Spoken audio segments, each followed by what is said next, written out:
Partons maintenant à la découverte de Google Bard, qui est l'agent conversationnel de Google. Et pour ce faire, rendez-vous sur Google, une petite recherche Google Bard. Et voici le lien pour y accéder.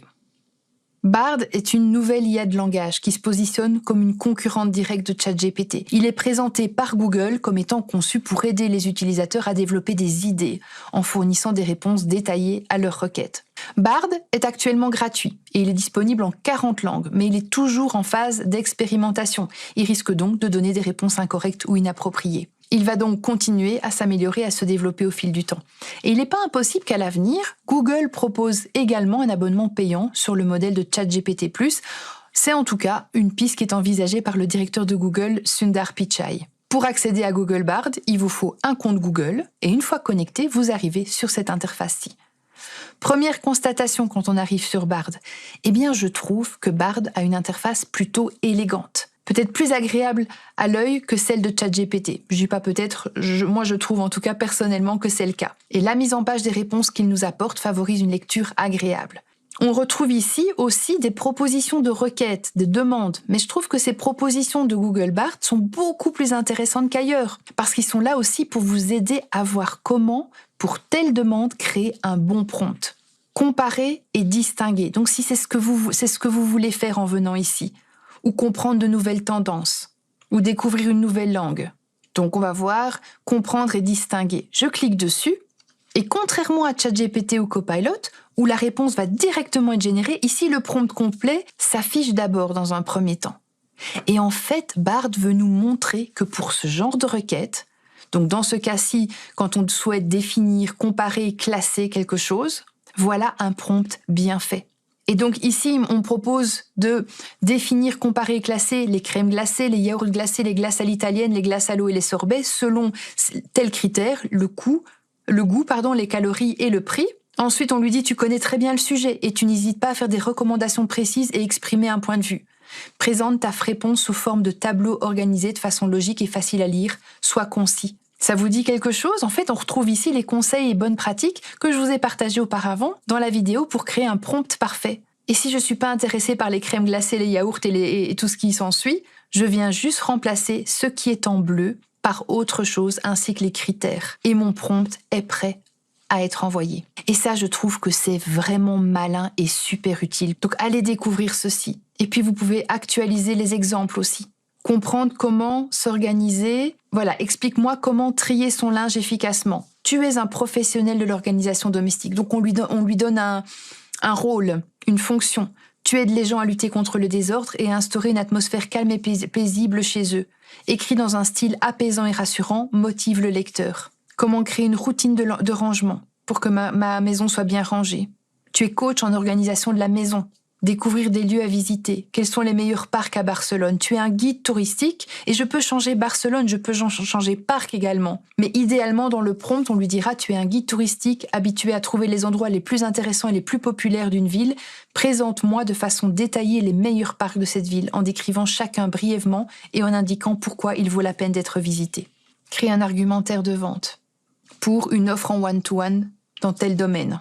Donc ça, c'est pour les suggestions. Passons à la suite. Donc, contrairement à ChatGPT où je peux importer un fichier, ici dans Bard, actuellement, cela ne fonctionne uniquement qu'avec des images, donc des photos. Pas possible dans Bard d'importer un PDF ou de lui demander de résumer ou poser des questions précises, ou lui demander de vous poser des questions par rapport au PDF pour s'assurer que vous avez bien compris le contenu. Bref, tout ce qu'on pourrait faire avec le principe d'interaction.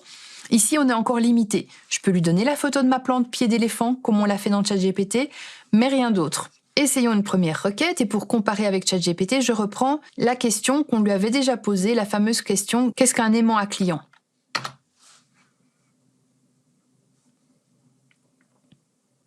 À ce moment-là, je peux écouter la réponse, si j'ai pas envie de lire. Je peux lui demander d'afficher d'autres suggestions. Donc, on est à la suggestion numéro 1. Il en a déjà créé une deuxième, une troisième. Je peux encore lui demander de générer de nouvelles suggestions si la première qu'il m'a proposée ne me convient pas. Et en bas, sous la réponse, petit pouce vers le haut, petit pouce vers le bas si la réponse n'est pas bonne. Modifier la réponse, c'est ici que vous allez pouvoir dire « Ok, je veux ça, la même réponse mais plus courte, plus longue. J'aimerais bien que tu me redonnes la même réponse mais de manière plus simple pour comprendre plus facilement, dans un ton plus familier ou plus professionnel. » Donc plus simple. D'accord, voici une version simplifiée de ma dernière réponse. Et il me dit à la fin, j'ai également simplifié la structure de la réponse en supprimant certains détails et en regroupant certaines informations. Et il me montre, donc au niveau des substitutions, il a remplacé le mot élément de contenu par cadeau, cible par personne qui visite ton site web ou tes réseaux sociaux, prospect par personne intéressée par ce que tu proposes, etc. pour faciliter ma compréhension. Très bien. Ensuite, je peux également décider de partager ou exporter. Partager directement vers Gmail, dans un mail, exporter vers Docs, donc dans un document, ou partager via un lien de partage qui permettra à la personne d'avoir accès à cette conversation-ci. Je peux aussi directement, avec l'icône Google, décider de faire une recherche sur ce thème-là sur Google. Et il me propose ce qui convient le mieux, qu'est-ce qu'un aimant à client, comment ça fonctionne un aimant, quelles sont les utilisations des aimants. Ou enfin, dans les 3 petits points, je peux copier le texte pour le coller ailleurs ou signaler un problème juridique, donc si quelque chose est généré et qui n'est pas OK au niveau légal, droit d'auteur, protection des données. Ma conversation s'affiche également dans la colonne de gauche. Je vais pouvoir ici l'épingler pour qu'elle s'affiche tout en haut, la renommer ou la supprimer. Et comme c'est un agent conversationnel, je n'hésite pas à continuer la discussion et dire « Ok, moi je suis prof de yoga du visage, donc donne-moi 10 idées d'aimants à clients avec différents formats. »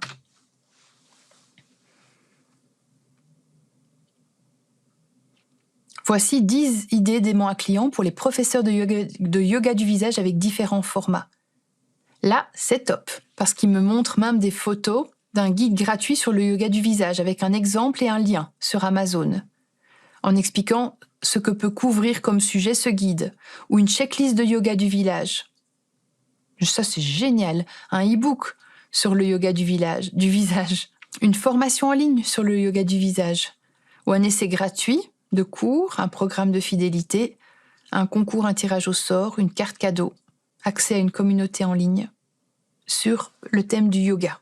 Détail, la réponse 7. Donc là, vous voyez, il réfléchit et puis il génère en temps réel, au fur et à mesure, le texte apparaît. Il a bien compris que le point numéro 7, donc c'était offrir un programme de fidélité, blablabla, ok. Et là, je vais lui dire, mets de l'humour et des jeux de mots dans ta réponse.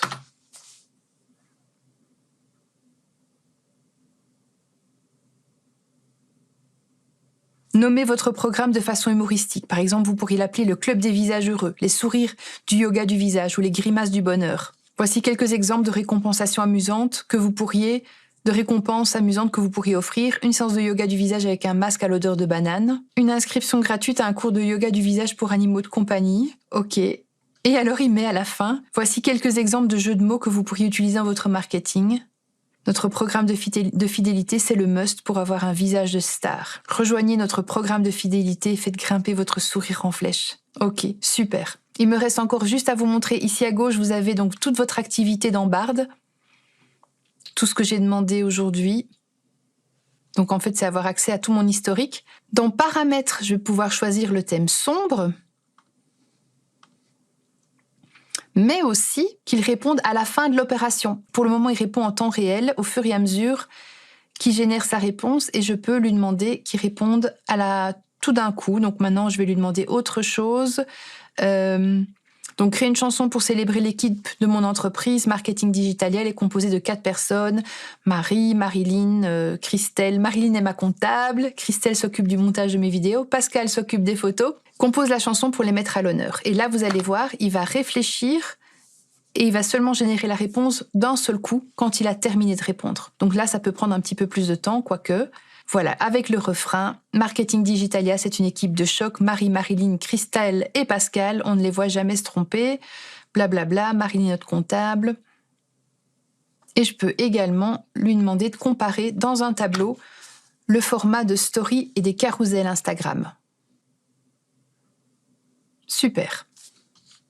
Avec une conclusion. Et si je veux exporter dans Sheets, c'est possible. Donc, l'équivalent d'Excel pour Google. Si je veux qu'il en crée un article de blog ou un sujet pour une publication, je le fais également. Donc il y aura des moments où Bard va refuser de répondre. Je dis BARD, mais ça peut être aussi d'autres LLM, ça dépend. S'il trouve que le sujet est sensible, il refusera de répondre. Donc si je mets « Parle-moi du conflit israélo-palestinien », on va voir ce qu'il va dire. Je ne peux pas vous aider avec cette demande, car je ne suis qu'un modèle de langage et je ne dispose pas des informations ou compétences nécessaires. En gros, c'est un sujet sensible et Google a décidé de ne pas répondre à ce genre de questions, à ce genre de demandes. Si je demande la même chose à ChatGPT,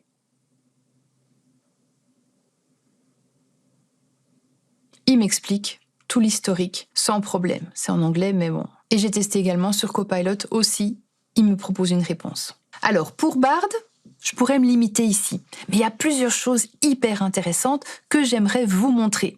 La seule chose, c'est que certaines de ces choses intéressantes ne sont disponibles qu'en anglais. La première chose, sur BARD, actuellement, si je fais une demande en anglais, par rapport à des faits précis, vous allez voir ce qui se passe. Donc, quelles sont les nouvelles fonctionnalités, les nouveautés de la part de Microsoft ?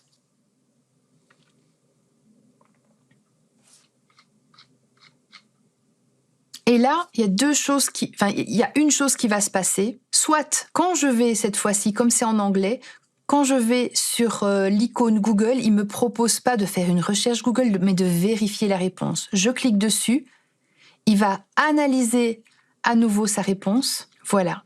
Et pour ce qui vient de m'expliquer, donc son ancienne réponse, il va venir surligner en vert toutes les données qu'il a double-checked, qu'il a doublement vérifié. Ça, c'est génial, parce que ça veut dire que si vous avez une présentation au boulot le lendemain, vous pouvez être sûr que ce que vous avancez, si vous copiez-collez ces informations-ci, elles ont été vérifiées, elles sont correctes. Grâce à cela, j'ai l'assurance que la réponse est juste et je peux vraiment l'utiliser sans risque. Et quand je vais donc comprendre les résultats, donc si la recherche, la recherche Google a trouvé du contenu semblable à l'affirmation, à l'affirmation qui se trouve dans la réponse qu'il a générée, c'est OK.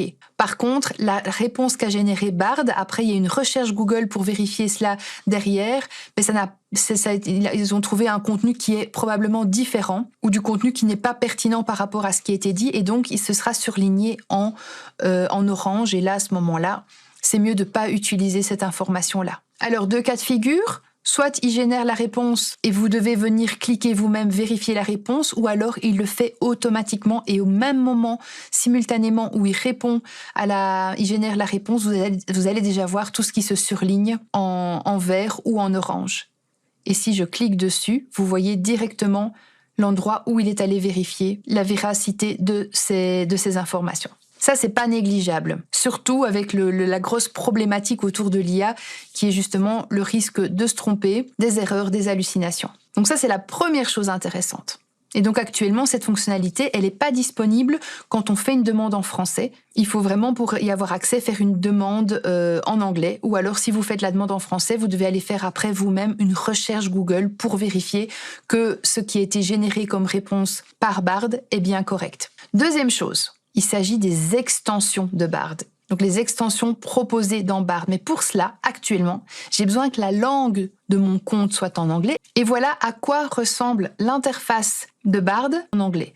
Alors vous inquiétez pas, oui, c'est en anglais. L'idée ici, c'est vraiment de vous montrer ce qui arrive en français par la suite, d'accord ? Et vous allez avoir ici une icône qui apparaît en plus, l'icône des extensions de BARD. Quand je parle d'extensions, je parle de Google Flights, Google Hotels, Google Maps, YouTube et enfin Google Workspace.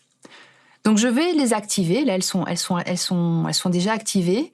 Et une fois que ces extensions sont activées, qu'est-ce que ça me permet de faire ? Eh bien, tout d'abord, donc c'est activé. Donc je vais ouvrir un new chat. Ici, je vais devoir parler en anglais. Désolée, mais c'est comme ça. Enfin, parler en anglais, écrire en anglais. Alors, je trouve une vidéo en anglais. Donc la vidéo, par exemple, sur YouTube ici de Mel Robbins. Je vais prendre l'URL, copier l'URL, et je lui demande « What is this video about ?»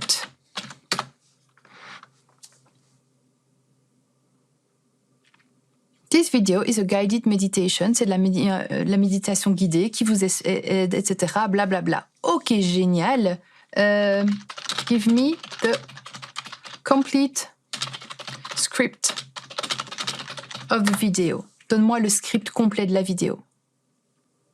Il cherche, donc c'est le modèle Palm 2 qui est derrière Google Bard. Palm 2 cherche en collaboration avec YouTube. Voilà, donc ça c'est génial, c'est quand même super pratique de reprendre le transcript, de pouvoir lui demander après de me le traduire en français, me faire un résumé. Dans quelle autre utilisation cette fonctionnalité peut m'être vraiment très très utile? Eh bien, imaginez si je fais de la veille concurrentielle et que je cherche auprès des chaînes concurrentes une vidéo qui traite d'un thème qui intéresse mon audience. On va dire Canva, ou alors le marketing, ou le logiciel Notion, peu importe.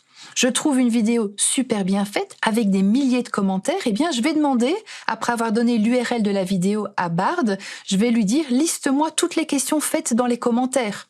Allez, on va tester avec celle-ci, sur la méditation. « Make a list of all the questions asked on the comments. In the comments ». On va voir si ça fonctionne.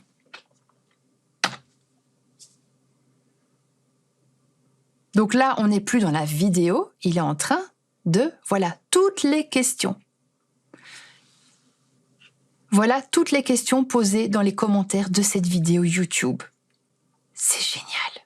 C'est fabuleux. Mais vraiment, ça me donne en un clic une liste de questions que les gens qui représentent la même audience que moi, les gens se posent. Et ce sont autant d'idées pour des publications ou autres formats. Répondre à des questions pour des réels, en format réel ou en format vidéo YouTube. L'extension Maps me permet d'organiser mon trajet de manière plus simple.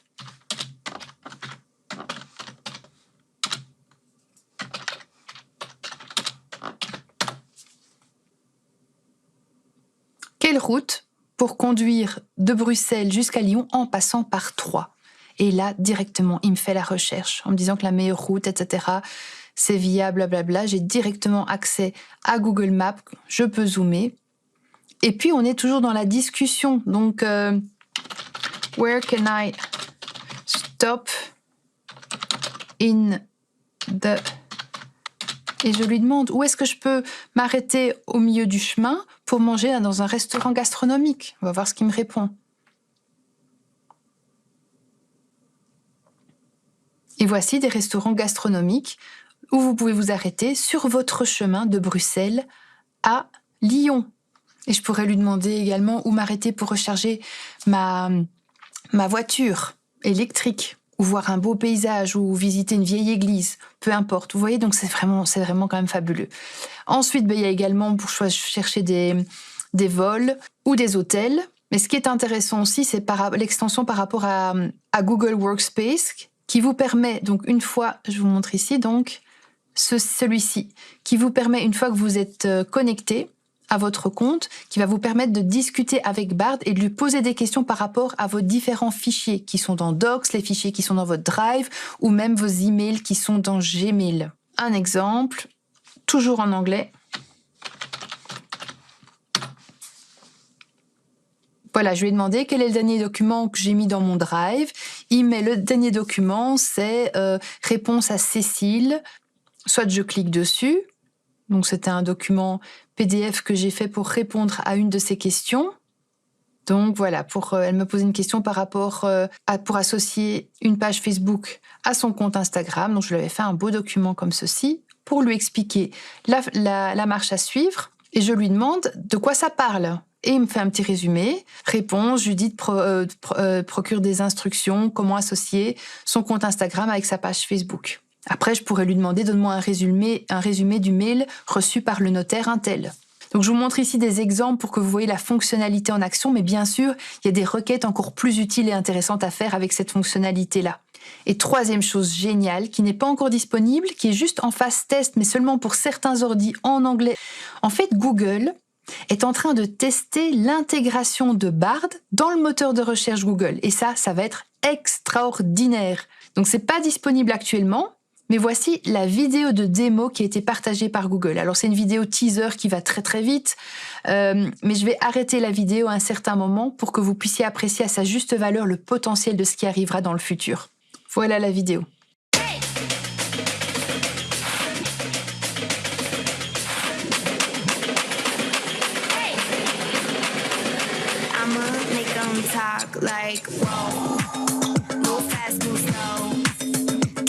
On a roll.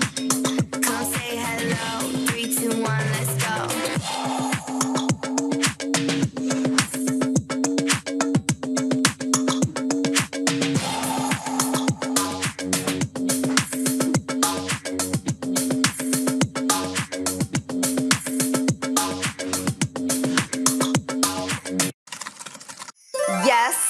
Yes, yes.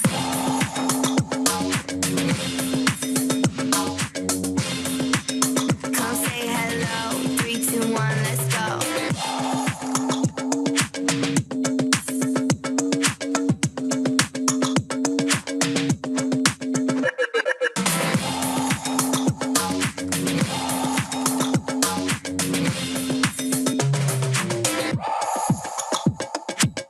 You got this. Let's go. Is a hot dog a sandwich? And the answer is Yes. no. Yes. No. Make 'em talk like whoa, whoa, whoa, whoa. I'ma make 'em talk like. I'ma make 'em talk like wow. Laissez-moi maintenant vous décrypter ce qui change et qui est super pratique avec cette intégration de Bard dans le moteur de recherche Google. Imaginez, vous faites une recherche Google et d'une part, vous obtenez les résultats habituels d'une recherche Google, mais tout en haut, Bard générera une réponse personnalisée grâce à l'IA. Et voici à quoi cela ressemblera. C'est génial, c'est clair, c'est esthétique. Avec chaque fois en dessous de la réponse, le bouton Ask a Follow-up, donc en gros c'est pour poursuivre la conversation et la demande et peaufiner sa requête. Ensuite, dans la barre de recherche Google, terminez de chercher par mots-clés et devoir faire plusieurs recherches différentes pour obtenir une réponse complète. Vous pourrez tout combiner et faire une demande hyper personnalisée et précise du style robe pour un mariage en extérieur à Miami au mois de mai avec des couleurs trendy et délai de livraison en 2 jours. Waouh! Tous les aspects sont rassemblés dans une seule et unique requête. L'intelligence artificielle me donnera alors des infos et des conseils spécifiques par rapport au climat chaud et humide de Miami au mois de mai. Il me donnera les choses à prendre en considération dans mon choix de robe. Il me conseille notamment un tissu qui respire, des couleurs audacieuses, etc. Et directement, voici quelques robes qui pourraient faire l'affaire et qui ont un délai de livraison de 2 jours. L'IA a déjà sélectionné sur le net des robes qui remplissent les conditions que j'ai mentionnées. Très bien pour la robe. Je continue la conversation en demandant « Qu'est-ce qu'on fait pour les chaussures ?» Autre exemple. Compare 2 endroits pour un lunch près de chez moi qui sont bien pour des grands groupes. Et voici comment Google, grâce à l'IA, me présente les options et m'aide à comparer et faire un choix. Et en fait, on m'avait parlé du café Hi Hat et je me demande s'il conviendrait. Alors je continue la conversation et lui demande « Et le café Hi Hat ?» Et il l'ajoute directement dans le tableau de comparaison. Allez, un dernier exemple. Prépare-moi un programme d'entraînement pour courir 10 km d'ici la fin de l'été. L'IA me répond, bien sûr, voici un plan d'entraînement si vous venez de commencer la course à pied avec un programme détaillé semaine par semaine. Et déjà, là-dedans, figurent les vidéos YouTube qui sont sélectionnées par semaine en fonction du sujet, du thème de l'entraînement. C'est dingue. Je sais pas vous, mais moi, j'adore. Je suis bluffée. Donc ce sera fabuleux si vous êtes dans la phase recherche, par exemple, de votre projet, ou si vous faites vos recherches pour créer votre future formation en ligne. Vous posez toutes vos questions ici sur votre sujet pour créer la structure. Montre-moi 5 vidéos qui parlent de tel aspect. Quelles sont les questions les plus posées sur le human design, par exemple. Et puis vous posez l'une après l'autre chacune de ces questions et trouve-moi 3 vidéos qui y répondent. Fais un résumé des vidéos. Voilà donc pour ce fameux Google Bard qui est gratuit et qui est tellement, tellement prometteur.